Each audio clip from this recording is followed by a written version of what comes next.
Well, for more now on how the market volatility could affect your wallet, I'm joined by Michelle Singletary. She's personal finance columnist for the Washington Post. Michelle, welcome back. And I know how people navigate this moment really depends on who they are and where they are in life. Let's take it group by group here. For people who are close to retirement, for the 70 million Americans who invest in a 401k, what should they be doing or not doing in this moment?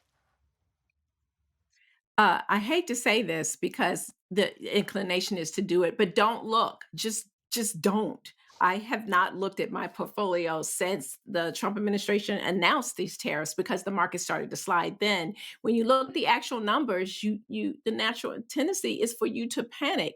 And you can panic and scream, but don't act on that. And that's one thing. And then when things calm down, if they ever in the short term, you might need to revisit. Perhaps you have too much risk in your portfolio.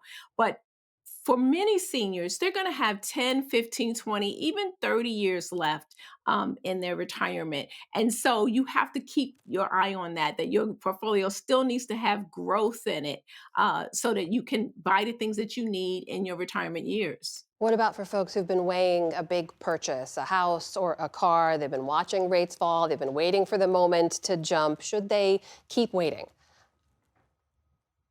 I think if you had the money together, you knew that this you were in the market, you crunched the numbers, it was going to be okay, you're not going to be in trouble. Go ahead and make that vehicle purchase now. Don't wait. You can see the flip-flop that's going on.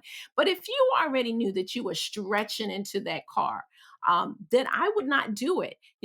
Fix it up, if you can, before you jump in, because if this flips back the other way, you could lose your job with a new car note on your books, and you don't want that. Michelle, I want to ask you to help us navigate some messages we've heard from the president directly, because over the last few days, as the trade wars were ramping up, President Trump repeatedly online delivered this kind of message. On Friday, he posted, "This is a great time to get rich." This morning, he posted, "This is a great time to buy." Who is he talking to with these messages as the global and U.S. markets were plunging? I don't know who he's talking to because he's not talking to the regular people. Maybe he's talking to his billionaire buddies who can buy another yacht, but he's not talking to the rest of America and the rest of the world, really. It's easy for him to say that. He doesn't have to worry about the food on his table or even the roof over his head. You're playing with people's money. And the thing that bothers me the most is that it people lose their confidence in the economy and the market. And when they lose their confidence, they pull back. They're scared. They're spooked. And that's what really concerns me. Lots of people jumped out and they may not get back in.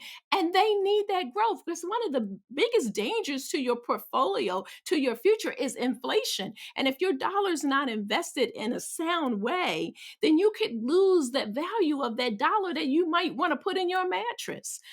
And so I think he's being too flippant in those comments about what's happened.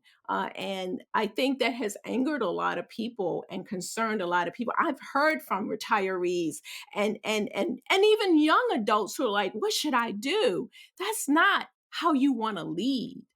Michelle, we know for most Americans, even the existing tariffs will be felt in some way as prices will go up. In the 30 seconds or so I have left, what's your one piece of advice to everyday Americans about navigating this moment?